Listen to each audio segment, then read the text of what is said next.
ॐ ज्ञानतिमिरन्धस्य ज्ञानाञ्जनशलाकया चक्षुरुन्मिलितं येन तस्मै श्रीगुरवे नमः।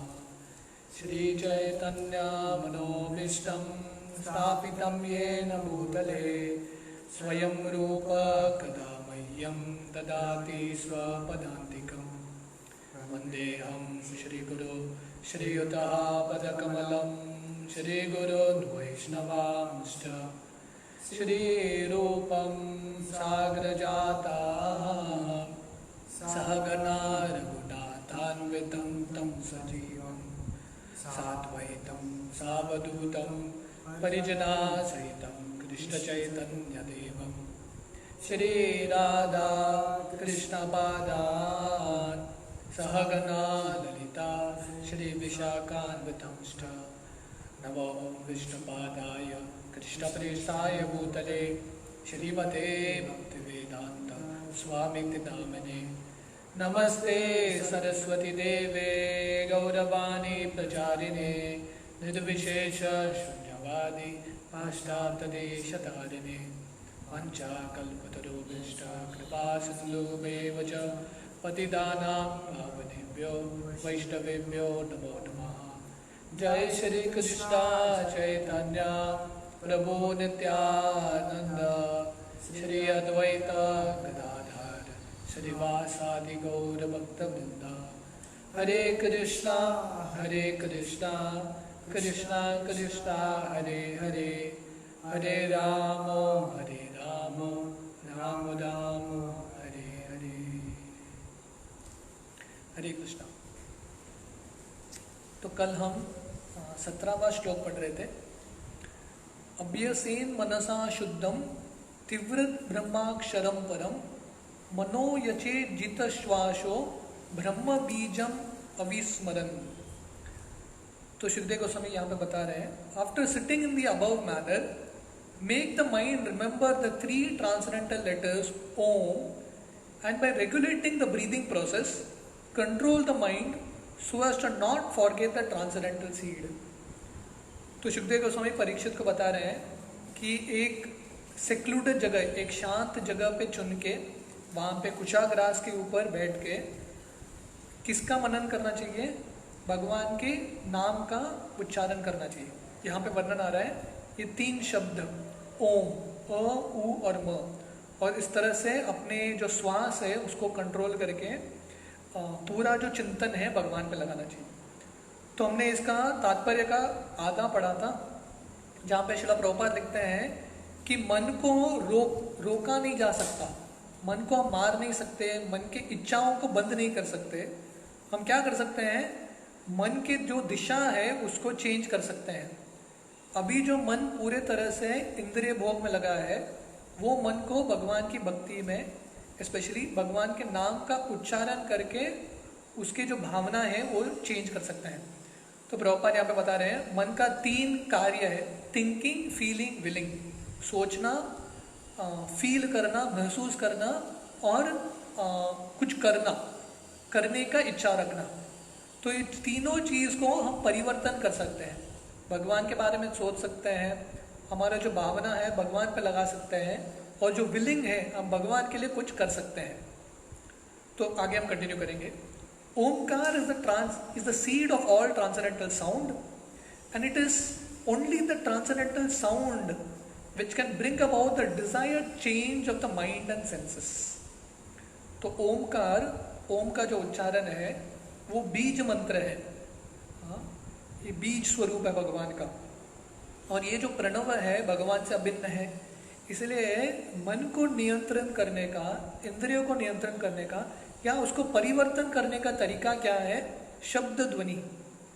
इसलिए वेदांत सूत्र का अंतिम अफोरिज्म, अंतिम जो पंक्ति है वो है अनावृति शब्दात्।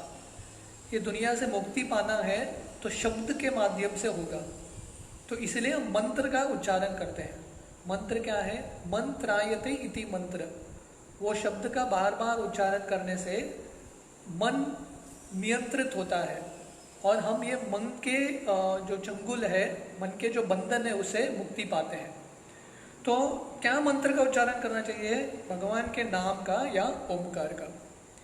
Even a mentally deranged man can be cured by the treatment of transcendental sound. तो अगर किसी का बुद्धि विस्मित हो गया है या पागलपन आ गया है, उसका जो मन उसके नियंत्रण में नहीं है, तो उसको भी नियंत्रण में किया जा सकता है। कब? जब वो ध्यान से शब्द सुनेगा, साधारण शब्द नहीं, दिव्य शब्द, भगवान के शब्द।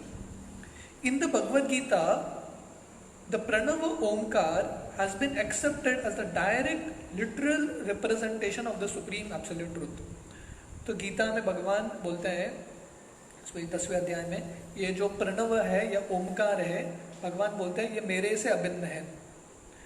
One who is able to chant directly the holy name of the Lord as recommended above can easily chant the pranava omkar. Sorry, one who is not able to chant, अगर कोई भगवान का हरि नाम का उच्चारण नहीं कर सकता है, हरे कृष्ण महामंत्र का, तो ऐसा व्यक्ति ओमकार का उच्चारण कर सकता है। तो डायरेक्ट तरीका क्या है? भगवान के पर्सनल नाम का उच्चारण करना। This Omkara is a note of address as O my lord. ये ओमकार क्या है? भगवान को संबोधित करना। इसे बोलते हैं हे प्रभु, ओ माई लॉर्ड। तो ये ओम, भगवान को संबोधित करना। Just as Om Hari Om means O my lord the supreme person of god है। तो ये लोग ये भी जब करते हैं ओम हरि ओम हरि ओम, तो ये भगवान के नाम का उच्चारण है। As we have explained before, the lord's holy name is identical with the lord himself. जैसा पहले बहुत बार चर्चा हुआ है, भगवान का जो नाम है भगवान से अभिन्न है। नाम नामिनो अभिन्नत्वम। सो ऑल्सो इज ओमकार, वैसे ही ओमकार भी भगवान से अभिन्न है। But persons who are unable to realize the transcendental personal form और name of the lord on account of their imperfect senses, in other words the neophytes, are trained to the practice of self realization by this mechanical process of regulating the breathing function and simultaneously repeating the pranava omkar within the mind. तो जो लोग भगवान के नाम का या भगवान के रूप का ज्ञान नहीं है, उतना उनका आध्यात्मिक जो प्रगति है विकसित नहीं हुआ है, तो ऐसे लोग जिनका इंद्रिय परफेक्ट नहीं है, वो क्या कर सकते हैं? ये ओमकार का जप कर सकते हैं। जो ये ओमकार सही मार्ग है, ओमकार का जप, पर ये जो कनिष्ठ हैं, जो नवसिकिया लोग हैं आध्यात्मिक मार्ग में, उनके लिए है। तो ये मैकेनिकल प्रोसेस है। प्राणायाम करो, अपने प्राण को रेगुलेट करो, और उसके साथ साथ जब सांस अंदर लेते हैं और जब बाहर छोड़ते हैं उसके साथ ओमकार का जप करो। तो ये तरीका सही है, पर इससे ऊंचा तरीका क्या है? भगवान के नाम का जप करना। As we have several times expressed, since the transcendental name, form, attributes, past tense, etc. of the personality of Godhead are impossible to understand with the present material senses, it is necessary that through the mind, the center of sensual activities, such transcendental realization be set into motion. तो जैसे बहुत बार वर्णन आया है कि हम भगवान के जो रूप है, कार्य है, अपने इंद्रियों से जान नहीं सकते। वो जो श्लोक है, वर्णन आता है कि भगवान का जो रूप, नाम, गुण, लीला है, अपने इंद्रियों से हम ग्रहण नहीं कर सकते। तो इसलिए क्या करना है? सेवा भावना के साथ, जब हम सेवा भावना में लगेंगे, सेवन मुखे ही जीवा दो स्वयं एवं स्फुरति। तो अपने भौतिक इंद्रियों से हम समझ नहीं सकते, पर जब हम भौतिक इंद्रियों को भगवान की सेवा में लगाएंगे, भगवान कृपा देंगे और तब हमको समझ में आएगा भगवान का नाम, रूप, गुण, लीला इत्यादि। The devotees directly fix their mind on the person of the absolute truth, but one who is unable to accommodate such personal features of the absolute is disciplined in impersonality to train the mind to make further progress. तो भक्त क्या करते हैं? भगवान के रूप में या भगवान के नाम और गुण में अपना मन को लगाते हैं, केंद्रित करते हैं। पर जो लोग भगवान के जो रूप है, स्वरूप है, वो उसको जान नहीं सकते हैं, ऐसे लोगों को ये ट्रेनिंग है कि प्राणायाम करो, और ओमकार का जप करो। इसलिए शुभदेव गोस्वामी शुरुआत करते हैं परीक्षित को बताने के लिए भगवान के कैसे ध्यान लगाना है, क्योंकि बहुत सारे लोग बैठे हैं वो सभा में, तो शुभदेव गोस्वामी उनके लिए भी कुछ बताना चाहते हैं। अब सीधा भगवान के रूप का पे ध्यान नहीं कर सकते, भगवान का नाम का जप नहीं कर सकते, तो ठीक है, ओमकार का जप करो।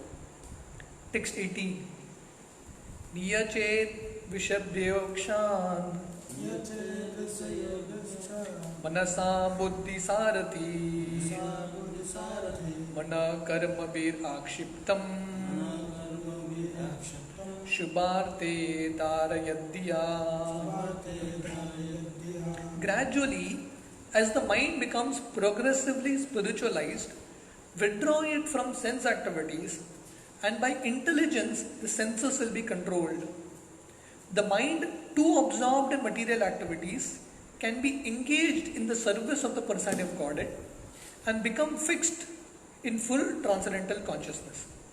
तो शुभदेव गोस्वामी बता रहे हैं इस तरह से धीरे धीरे ग्रेजुअली जब मन और थोड़ा आध्यात्मिक बनेगा तब क्या होगा, मन धीरे धीरे इंद्रिय भोग से, इंद्रिय पदार्थ से उसका जो आसक्ति है वो निकालेगा।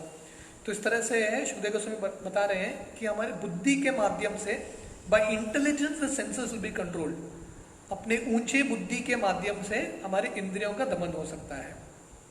तो इस तरह से धीरे धीरे मन का आसक्ति भौतिक पदार्थों से प्रति निकलेगा और कृष्ण के प्रति, भगवान के सेवा के प्रति जाएगा। परिपुट, the first process of spiritualizing the mind by mechanical chanting of Pranav Omkar and by control of the breathing system is technically called the mystic or yogic process of pranayam or fully controlling the breathing air. तो ये जो मार्ग शुभदेव गोस्वामी बता रहे हैं, ओमकार का जप करना और मैकेनिकली अपने प्राणों को नियंत्रित करना, ये अष्टांग योग का विधि है, प्राणायाम का विधि है। The ultimate state of this pranayam system is to be fixed in trance, technically called samadhi. तो ये जो अष्टांग मार्ग है पतंजलि का, प्राणायाम उसका अंग है, पर उसका अंतिम लक्ष्य क्या है? समाधि। प्राणायाम ही अंतिम लक्ष्य नहीं है। तो काफी सारे लोगों को लगता है कि मैं प्राणायाम अच्छे से कर सकता हूँ और आसन अच्छे से कर सकता हूँ तो योगा परफेक्ट हो गया। नहीं, वो योगा का शुरुआत है। अंतिम लक्ष्य क्या है अष्टांग योग का? समाधि। समाधि मतलब पूरा मन भगवान पे लगाना। But the experience has proven that even the samadhi stage also fails to control the materially absorbed mind. पर बहुत सारे उदाहरण है, ऐतिहासिक उदाहरण है, जो लोग समाधि के स्तर पे हैं, पतंजलि का योग मार्ग का पालन करते हुए, ऐसे लोग भी गिर जाते हैं। मन ऐसे लोगों को भी धोखा देता है। उसका उदाहरण क्या है? For example the great mistake Vishwamitra मुनि, even in the stage of samadhi, became a victim of the senses and cohabited with Menaka. तो इसका उदाहरण है, ज्वलंत उदाहरण है विश्वामित्र मुनि। विश्वामित्र मुनि हालांकि उन्होंने योग मार्ग पे सफलता प्राप्त किया था, पूरे तरह से समाधि में थे, फिर भी वो जब मेनका आई उसका मन विचलित हो गया, इंद्रिय विचलित हो गए और वो समाधि छोड़ के मेनका से भोग करते हैं। तो कहने का मतलब है ये जो मार्ग है वो परफेक्ट मार्ग नहीं है, फुल प्रूफ मार्ग नहीं है। History has already recorded this. इतिहास ने ये घटना को नोट करके रखा है और ऐसे बहुत सारे घटना है जो योग मार्ग पतंजलि के मार्ग में है और अंतिम समय पे भी उनका मन विचलित हो जाता है।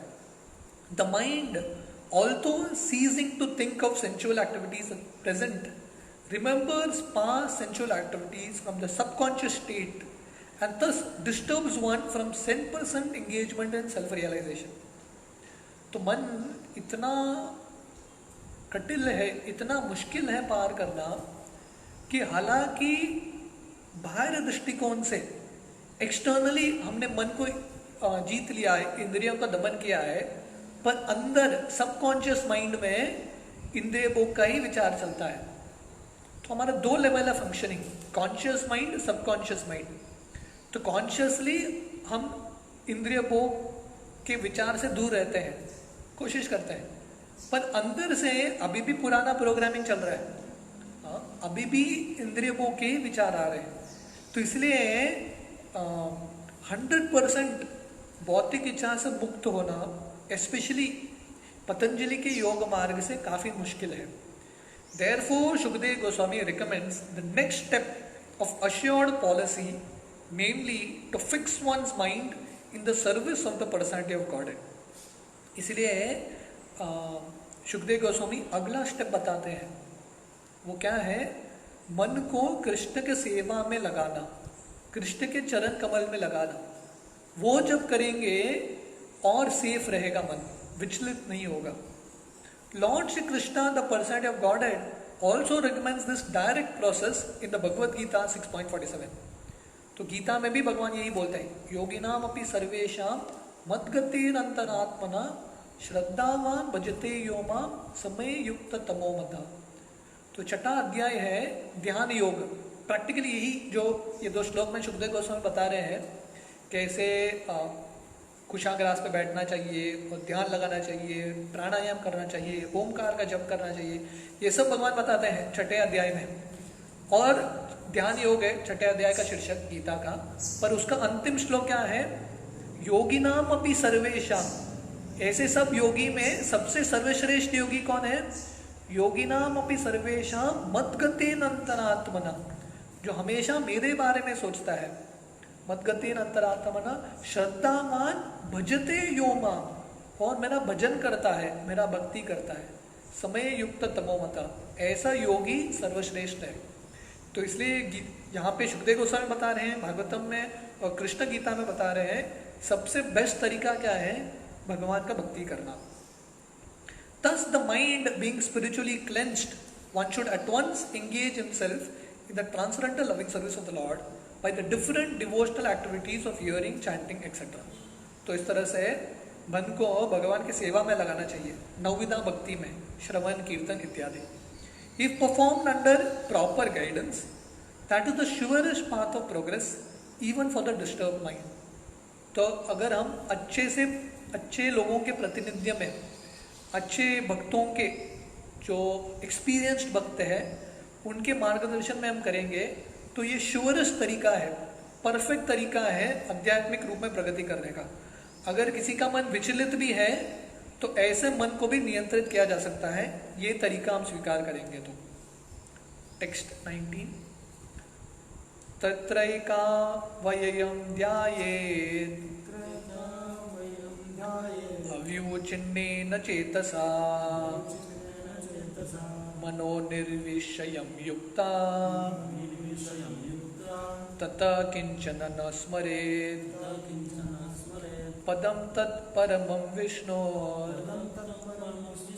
मनो यत्र प्रसीदति। Translation: Thereafter you should meditate upon the limbs of Vishnu one after another without being deviated from the conception of the complete body.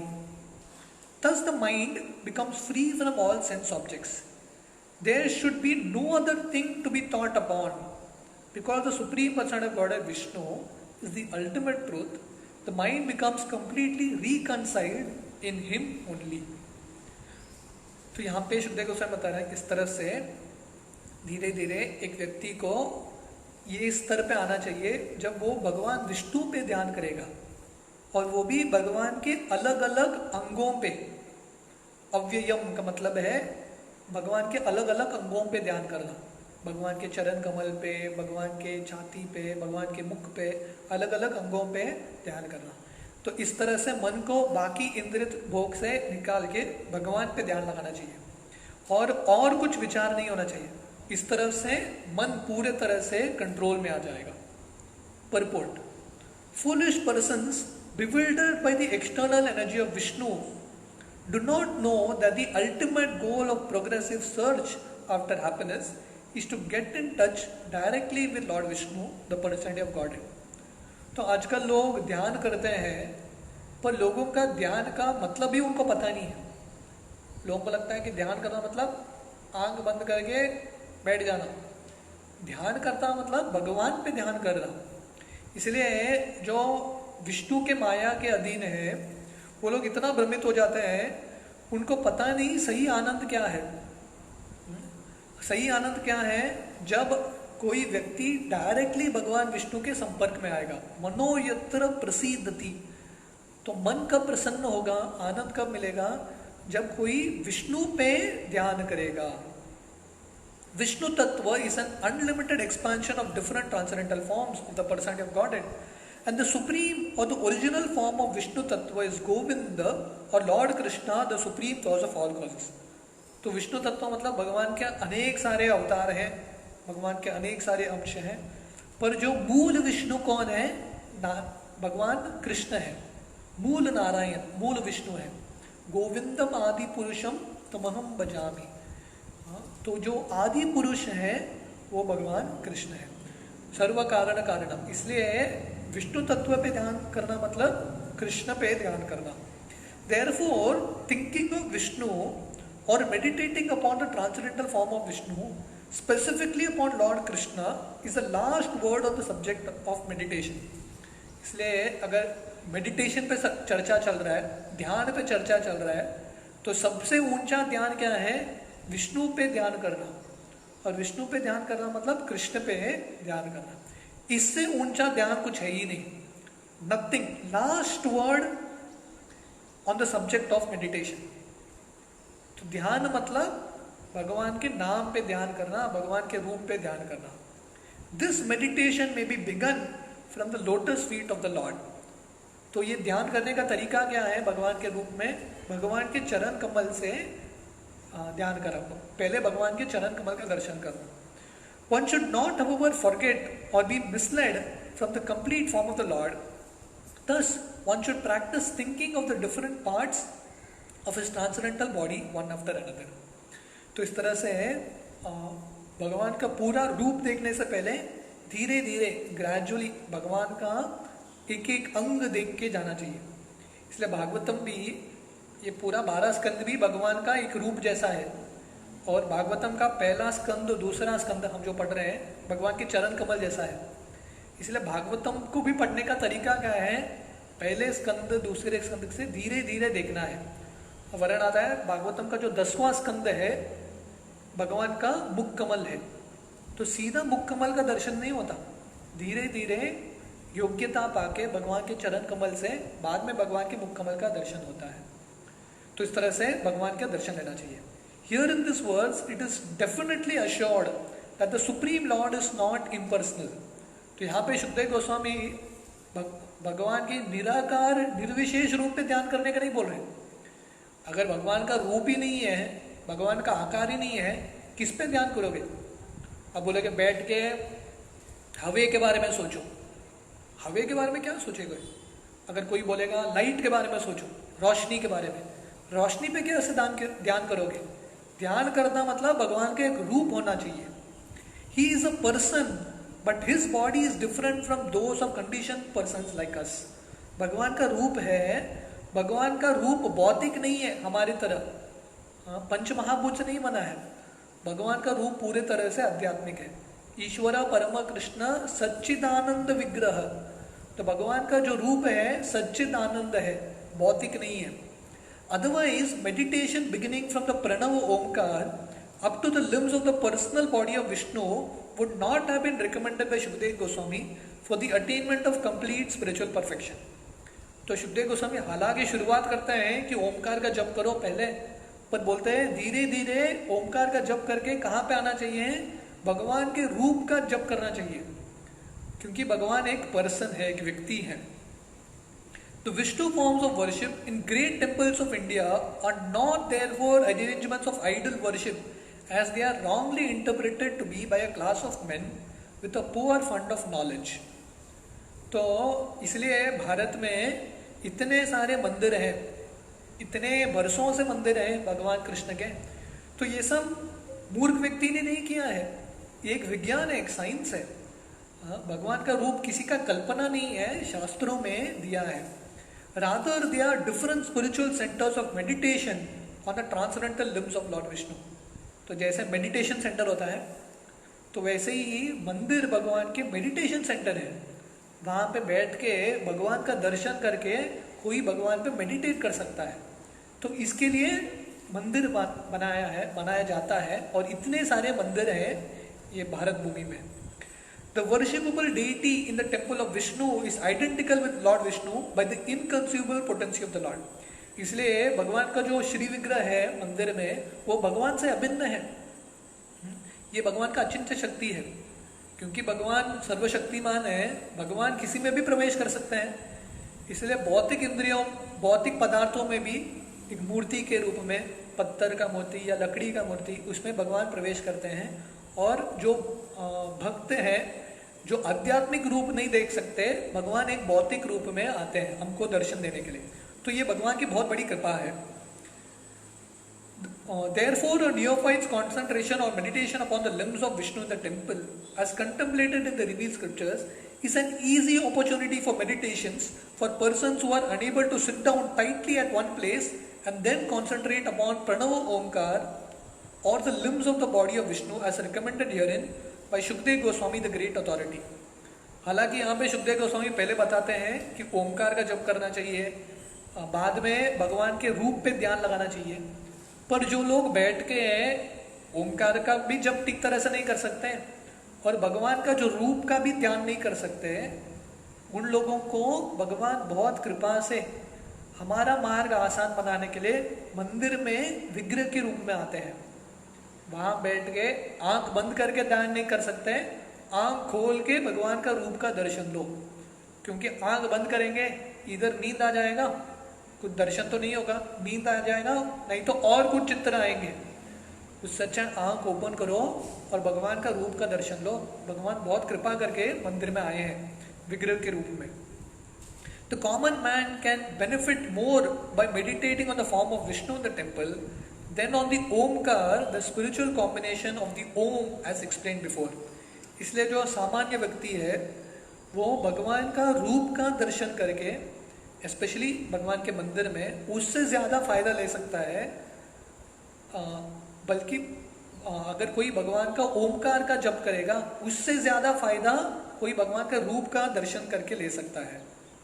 There is no difference between the Omkar and the forms of Vishnu, but persons unacquainted with the science of the absolute truth try to create a dissension by differentiating the forms of Vishnu and that of Omkar. तो भगवान का जो ओम है, ओम शब्द का उच्चारण है, ओमकार है, प्रणव है, और भगवान का रूप, दोनों में अभिन्नता नहीं है, दोनों एक ही है। तो जो लोग कम बुद्धि के हैं उनको लगता है दोनों अलग अलग चीज़ है, तो दोनों एक ही है। पर भगवान का जो रूप पे ध्यान करना और सरल है। Here it is recommended, it is indicated that the Vishnu form is the ultimate goal of meditation, and as such is better to concentrate upon the form of Vishnu than on impersonal Omkar. The later process is more difficult than the former. तो हालांकि दोनों भगवान का ही भगवान को पाने का तरीका है, ओमकार का जप करना या भगवान के रूप या भगवान के नाम का उच्चारण करना, पर दोनों में से भगवान का रूप और भगवान का नाम का उच्चारण करना और सरल है। ओमकार का जप काफ़ी कठिन है। इसलिए यहाँ पे शुकदेव गोस्वामी बता रहे हैं सबसे ऊंचा मार्ग क्या है, फाइनली किसी को भगवान के विष्णु रूप पे ध्यान लगाना है। सो जैसे प्रभुपाद बता रहे हैं, this is the last word of the subject of meditation.